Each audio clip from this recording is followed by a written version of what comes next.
foreign policy issues. It's 3 a.m. You're president of the United States. Your national security advisor. We're replaying the Hillary Your national security advisor calls you and says, Mr. President, the Israelis have just bombed Iran's nuclear facilities. What do you do? Well, hopefully they would have told me earlier in the day. Who's they? The national security advisor. They didn't know. Team. The Israelis did it without telling the United States. I think if I were president, the Israelis would have told us. Why do you say that? Because I am a clear ally of Israel. I am very close to Netanyahu. I would, and I've said publicly, I would rather plan a joint operation conventionally than push the Israelis to a point where they go nuclear. Because the Israelis are not going to tolerate an Iranian nuclear weapon. I mean, if the Israelis told you in advance, would you say go ahead and do it? If they told me in advance, I would say, how can we help you? You would actually participate in the I would provide them intelligence. I'd provide them logistics support. Look, and this is a line we have to draw. I mean, an Iranian nuclear weapon is potentially a second Holocaust. Israel's a very urban country. 2 or 3 nuclear weapons wipes out most of the Jews who live in Israel. I believe Ahmadinejad would do it in a heartbeat. I mean, when you have people who put on bodysuits to walk into a crowded mall to blow themselves up, you better believe they'd put on a nuclear weapon. So I think the world needs to understand Iran is not going to get a nuclear weapon. All the world can decide is whether they help us peacefully stop it or they force us to use violence. But Iran is not going to get a nuclear weapon. I don't know if you've seen the most recent statements from Prince Turki of Saudi Arabia, the former ambassador in Washington, former intelligence chief.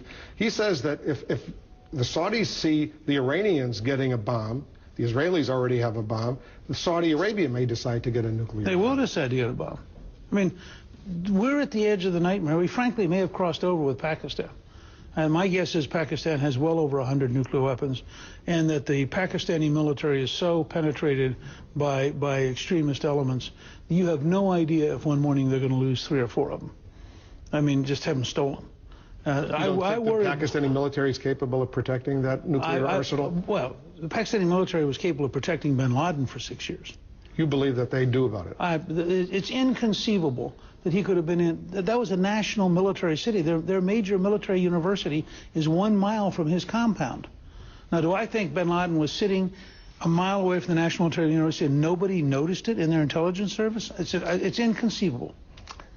Republicans often, and this is what I've heard over the years that I've studied this, they talk very strongly about U.S.-Israeli relations. And you're a historian, you know this, and you've lived through a lot of it. But some of the most tense moments in U.S.-Israeli relations have been when there's been a Republican president. Like, for example, Ronald Reagan. We're in this building, a strong friend of Israel, right? Right. What did he do when the Israelis under Menachem Begin, the prime minister, bombed Saddam Hussein's nuclear reactor at Osirak in 1981? At the time, they condemned it. Later he said it was a mistake to have condemned it. He ordered his U.S. ambassador to the UN, Jean Kirkpatrick, to raise her hand and condemn Israel. If you would have been president, what would you have done? Well, it was a different world. I mean, I would frankly have applauded the Israelis, which I did at the time, but it was a different world. Why was it a different world?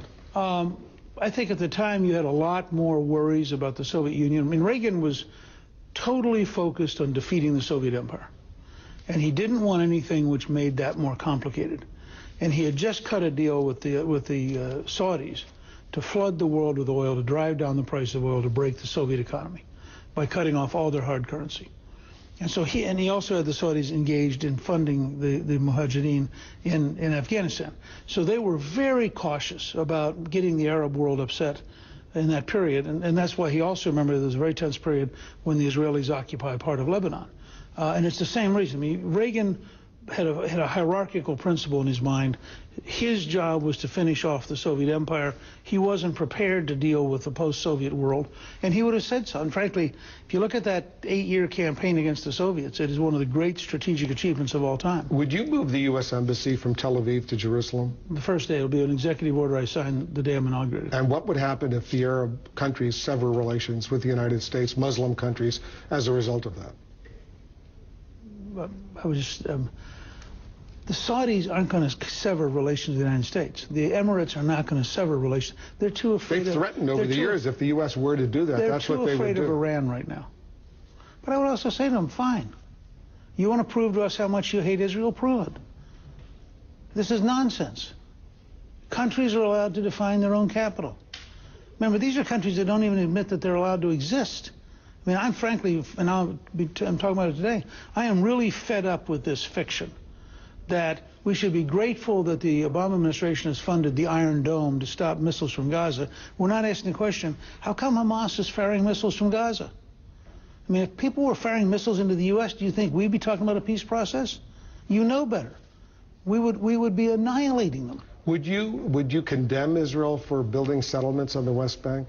No. That's part of the Every U.S. negotiating president process. since '67 has said those settlements are illegal. I have a totally different view. Israel is in a state of war with people who refuse to recognize her right to exist. If you're in a state of war, well, I'm not prepared to say to the only democratic stable ally in the region, you have to hit a separate standard.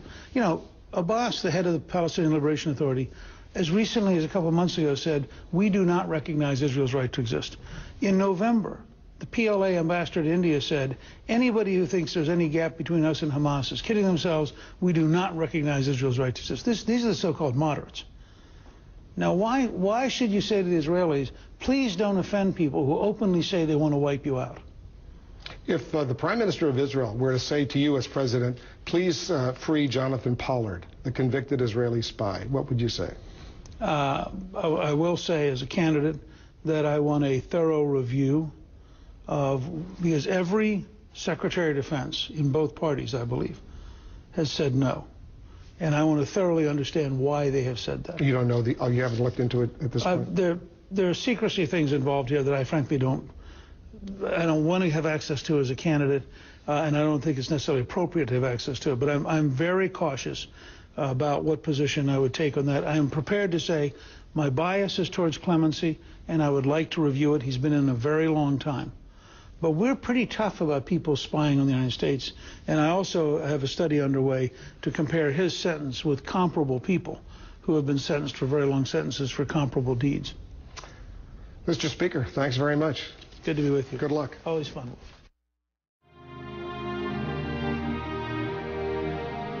Some people say the America we know and love is a thing of the past. I don't believe that. Because working together, I know we can rebuild America. We can revive our economy and create jobs, shrink government and the regulations that strangle our businesses, throw out the tax code and replace it with one that is simple and fair. We can regain the world's respect by standing strong again, being true to our faith, and respecting one another. We can return power to the people and to the states we live in so we'll all have more freedom, opportunity, and control of our lives. Yes, working together, we can and will rebuild the America we love. I'm Newt Gingrich, and I approve this message.